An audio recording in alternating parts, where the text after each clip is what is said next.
Hello everyone, welcome back to healthy flavours. నేను మీ సునీత కిరణ్. ఈరోజు నేను మీకోసం కోకోనట్ కేక్ని ఎలా చేసుకోవాలో చూపిస్తున్నానండి. చాలా టేస్టీగా ఉంటుంది.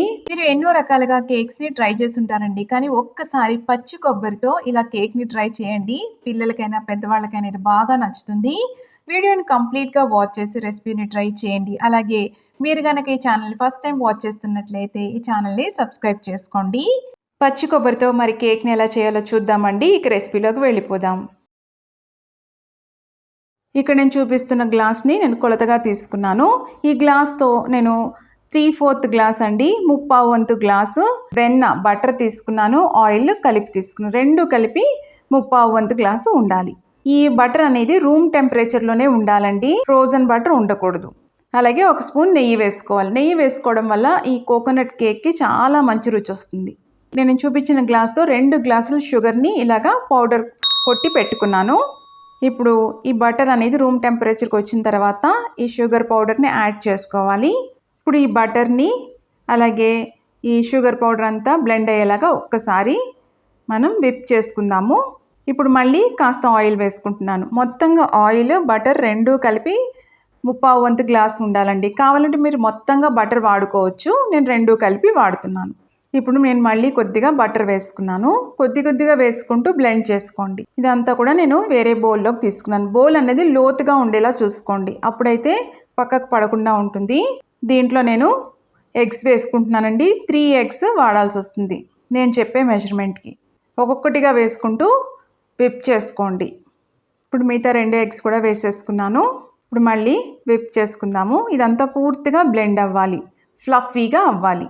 ఇంకొకటి, కంప్లీట్గా బటర్ వాడారనుకోండి చాలా ఫ్లఫీగా వస్తుందండి, సాఫ్ట్గా వస్తుంది. మధ్యలో ఇలా కలుపుకుంటూ ఉండాలి, అంటే చుట్టూరు అంటుతుంది కదా, దానికోసం చెప్తున్నాను. ఇప్పుడు అదే గ్లాస్తో 1.5 గ్లాసు కొబ్బరి వేసుకున్నానండి. పచ్చి కొబ్బరి వాడతాము ఈ కేక్లో, అదే దీని టేస్ట్ అండి.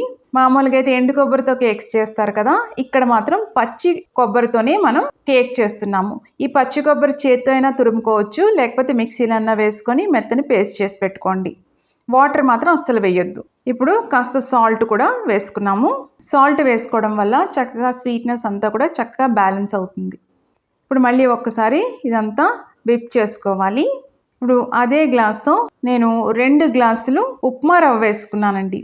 దీంట్లో మనం మైదా ఏం వాడట్లేదు. ఉప్మా రవ్వ వేసుకున్న తర్వాత ఇలా కట్ అండ్ ఫోల్డ్ మెథడ్ అండి.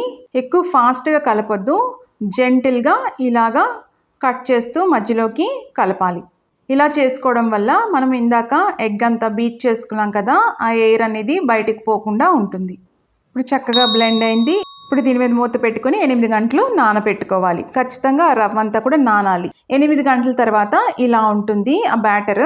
ఆ రవ్వ అంతా కూడా నాని చాలా సాఫ్ట్గా అవుతుందండి కేక్.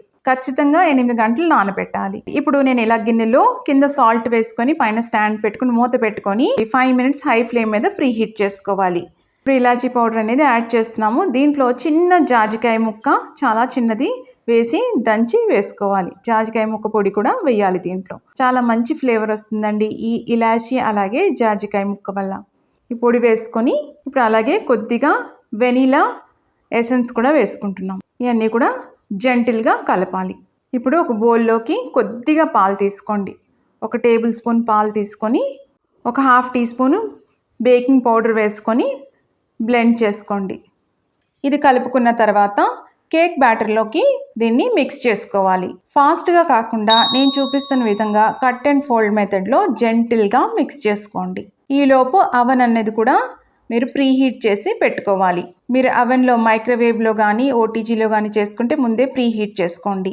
అలాగే కుక్ టాప్ మీద గిన్నెలో పెట్టుకొని చేసుకునేటట్టయినా ప్రీ హీట్ చేసుకోవాలి. కేక్ మోల్డ్లో నేను 1 టీ స్పూన్ ఆయిల్ వేసుకొని ఆయిల్ పట్టించుకున్నాను మొత్తంగా. మీరు ఏదైనా టిఫిన్ బాక్స్ లాంటిది అలాంటివి కూడా వాడుకోవచ్చు అండి. ఏదైనా గిన్నెలో వేసుకోవచ్చు. 1 స్పూన్ గోధుమ పిండి వేసుకొని ఇలాగా మొత్తంగా అది స్ప్రెడ్ అయ్యేలాగా స్ప్రింకిల్ చేసుకోండి. ఇలా డస్టింగ్ చేసుకోవడం వల్ల కేక్ అన్నది కింద మాడకుండా ఉంటుంది. ఇంకొకటి, కేక్ తీసుకునేటప్పుడు చాలా ఈజీగా వస్తుంది. మీరు కావాలనుకుంటే బటర్ పేపర్ కూడా వాడుకోవచ్చు. చూసారా, మొత్తంగా ఇలా ఉంటుంది. ఎక్సెస్గా ఏమన్నా పొడి ఉందనుకోండి, అది బయటికి దులిపేసేయండి. ఇప్పుడు మన కేక్ మోల్డ్ అనేది రెడీ అయింది. ఇలానే మీరు టిఫిన్ బాక్స్ ఏదైనా తీసుకొని ట్రై చేయొచ్చు. ఇప్పుడు కేక్ బ్యాటర్ని నేను దీంట్లో వేసేసుకున్నాను. జస్ట్ జెంటిల్గా ఇలా ట్యాప్ చేయండి. అప్పుడు ఎయిర్ బబుల్స్ ఏమన్నా ఉంటే పోతాయి. హెవీగా చేయొద్దు, జెంటిల్గా చేయండి. ఇంకొక పద్ధతి ఎయిర్ బబుల్స్ పోవడానికి ఒక్కసారి ఇలా అన్నారనుకోండి టూత్ పిక్తో, ఎయిర్ బబుల్స్ ఏమన్నా ఉంటే పోతాయి. అప్పుడు ఈవెన్గా చక్కగా బేక్ అవుతుంది కేక్. ఎప్పుడు కూడా బేకింగ్ ఫస్ట్ ప్రీ హీట్ చేసుకోవాలి. చూసారా కింద సాల్ట్ వేసుకున్నాను, స్టాండ్ పెట్టుకున్నాను. హై ఫ్లేమ్లో పెట్టుకొని ప్రీ హీట్ చేసుకొని రెడీ పెట్టుకోండి. కేక్ మోల్డ్ని లోన పెట్టేసి ఫ్లేమ్ లోలో పెట్టేసి మూత పెట్టేసేయాలి. మీరు ఓటీజీలో చేసుకున్న ఇలా చేసుకున్న 30 to 50 minutes టైం పడుతుందండి. ఇప్పుడు టూత్ పిక్ ఇలా ఇన్సర్ట్ చేసినప్పుడు క్లీన్గా రావాలి. చూసారా టూత్ పిక్ అనేది క్లీన్గా వచ్చింది. స్టవ్ ఆఫ్ చేసేసుకొని ఇది బయటకు తీసుకొని పూర్తిగా చల్లగా అయిపోవాలండి. అప్పుడే కేక్ని తీసుకోవాలి. ఫస్ట్ ఎడ్జెస్ అన్నీ కూడా లూజ్ చేసుకోవాలి. మీరు టిఫిన్ బాక్స్లో చేసుకున్న గిన్నెలో చేసుకున్న సేమ్ మెథడేనండి. ఎడ్జెస్ అన్నీ లూజ్ చేసుకొని జెంటిల్గా కేక్ని మీరు టిల్ట్ చేసుకుంటే అది బయటకు వచ్చేస్తుంది. చూసారా కేక్ అన్నది రెడీ అయిపోయింది. పర్ఫెక్ట్గా వచ్చిందండి. కలర్ కానీ అంతా కూడా పర్ఫెక్ట్గా వచ్చింది. రెసిపీని తప్పకుండా మీరు ట్రై చేయండి. ఎలా వచ్చిందో కమెంట్స్లో పెట్టండి. మీకు కనుక ఈ రెసిపీ నచ్చినట్టయితే లైక్ చేయండి, షేర్ చేయండి. ఇలాంటి ఇంట్రెస్టింగ్ రెసిపీస్ కోసం హెల్దీ ఫ్లేవర్స్ ఛానల్ని సబ్స్క్రైబ్ చేసుకోండి. మీరు రెగ్యులర్గా ఎన్నో కేక్స్ని ట్రై చేసి ఉంటారు, కానీ ఒక్కసారి ఇలాగా పచ్చి కొబ్బరితో ఆ ఫ్రెష్ కోకోనట్ ఫ్లేవర్ని ఎంజాయ్ చేయాలనుకున్నప్పుడు మీరు తప్పకుండా ట్రై చేయాల్సిన రెసిపీ అండి.